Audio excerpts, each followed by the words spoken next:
Is your TradingView chart looking more like a blank canvas than a treasure map? Let's fix that. First, let's talk browsers TradingView plays best with the latest versions of Chrome, Firefox, Safari, or Edge.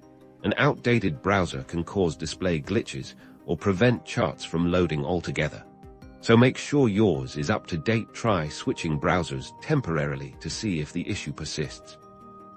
Next, check your data feed. TradingView relies on real-time data, and sometimes connections can hiccup. Look for any error messages at the bottom of your chart, or try refreshing the page to reestablish the connection. If the problem continues, contact TradingView support a circumflex euros. There may be an issue on their end. Account problems can also cause chart issues. Make sure you're logged in and that your subscription hasn't expired. Preventing access to real-time data, check your account settings for any notifications or messages from TradingView. And also ensure you are not inadvertently logged in on too many devices at one time. And there you have it. By covering these troubleshooting steps, you should be back to charting with confidence in no time. Don't forget to like and subscribe for more TradingView tips and tricks.